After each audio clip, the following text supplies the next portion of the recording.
The Horn of Africa, the easternmost part of the continent, is where we start today's edition of CNN 10. Thank you for watching. I'm Carl Azus from the CNN International Newsroom in Atlanta, Georgia. Somalia is a nation that extends out between the Gulf of Aden and the Indian Ocean. It's just a little smaller than Texas. And for years, Somalia has been considered a failed state because of tremendous problems brought on by war, natural disasters, famine, and terrorism. Al-Shabaab is the name of an Islamic militant group that's been fighting the Somali government for more than 10 years. Al-Shabaab no longer controls the capital, Mogadishu, but it's been responsible for a number of deadly car bomb attacks in the city. That's why it's the main suspect in an assault that happened over the weekend. 2 car bombs went off near a popular hotel in the heart of Mogadishu. The initial blast killed at least 300 people, making it Somalia's deadliest attack in years. Hundreds of others were hospitalized, and more than 30 of them were too badly injured to be treated in Somalia. They had to be airlifted to Turkey for medical care. Somalia's president blamed Al-Shabaab for what he called a heinous act, though the terrorist group didn't initially say it was responsible. It usually does. Some Somalis have turned out to publicly demonstrate against the group. The nation is observing 3 days of mourning for the victims. In the U.S. state of California, the good news from the front lines in the ongoing battle against wildfires is that the 2 largest fires are about 60% contained. That means they're now mostly surrounded by fire lines that prevent them from spreading. But this is one of the greatest tragedies the state has ever faced, according to its governor. 41 people have been killed, making this year's wildfires the deadliest in state history. More than 200 people are still missing. More than 5,700 buildings have burned, and more than 217,000 acres have been scorched. It's taken thousands of firefighters from across the country and as far away as Australia to try to get a handle on these. The wind, which has been a major problem in spreading the fires, has died down in many places, and there is rain in the forecast for later this week. But for many homes, it's too late.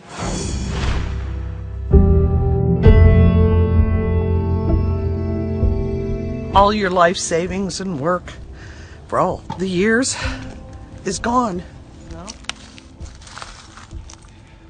Since we've lived here 10 years, I never thought that Santa Rosa would have a fire like this and we would lose everything.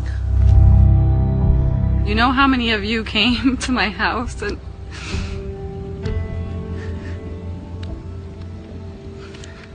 shared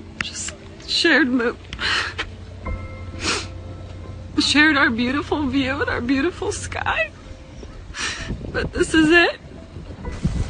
We're trying to find which house we are. Went to bed about 12, and my one dog, she's really alert to things. She started barking and just wanting me to check on stuff. It was really windy. I went out front, wind's blowing, ash is coming down. Grabbed my keys, my truck, and my dogs and took off. I'm just glad to be here. Glad to have my dogs.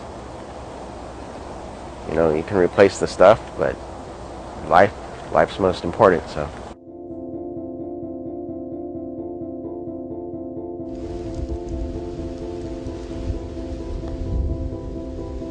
Fires are still out there. They are still actively growing.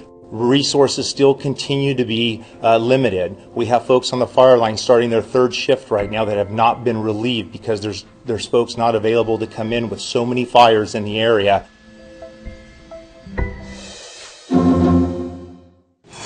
Ten-second trivia. In terms of volume, which of these space objects is believed to be the smallest? Aldebaran, Mercury, the Moon, or a neutron star?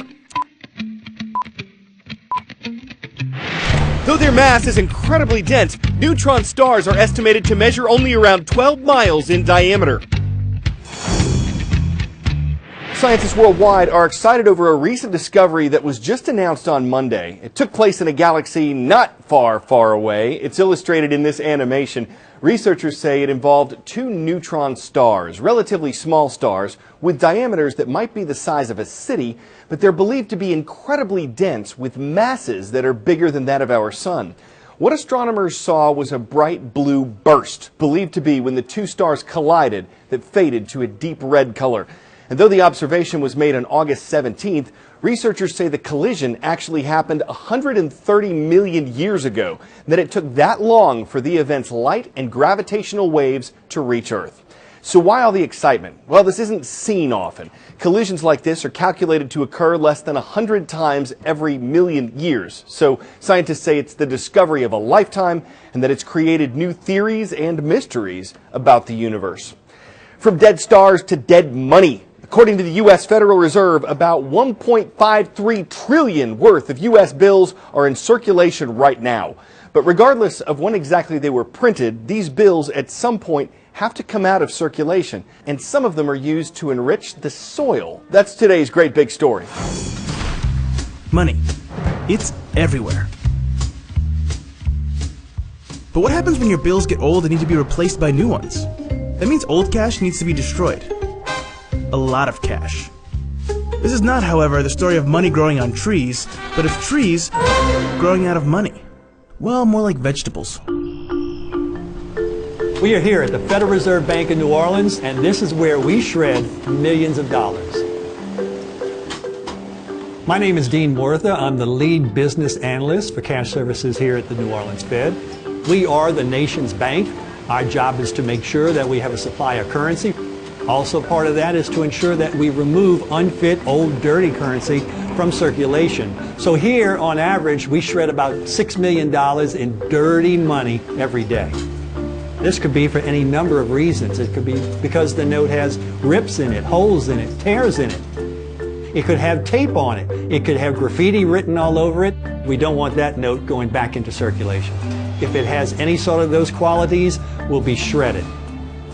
What we used to do is take all of these currency shreds, and they would just wind up as waste going to a landfill.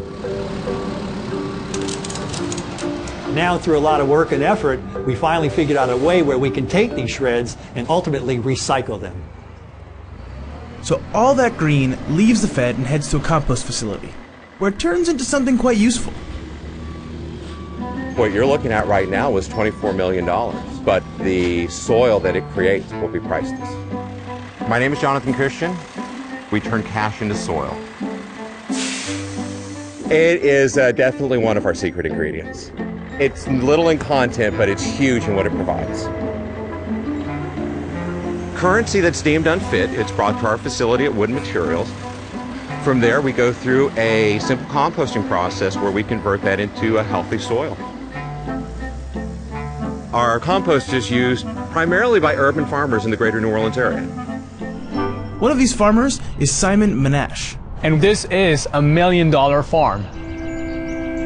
We are making fresh local food accessible in New Orleans. We've grown veggies, herbs, cucumbers, tomatoes, and peppers. The vegetables we grow here are made out of composted cash. It is very fulfilling to be growing using a material that would otherwise go to waste. One man's trash is another man's treasure. And that's the story of how we grow tomatoes out of cash.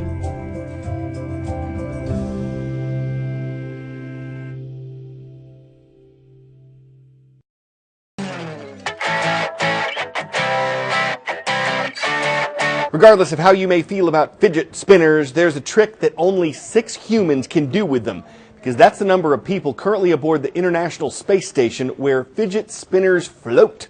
It's all fun and games in orbit. The microgravity environment there reduces friction and allows the spinners to spin on and on. And it's not just the plastic that's doing all the spinning here. The astronauts are able to take themselves for a spin, and it apparently has no bearing when they go to get their bearings after bearing a spin like a spinner and somehow holding down their dinner. You can see why the gadgets and the astronauts have fans, and we're grateful you took CNN 10 for a spin. I'm Carl Azuz.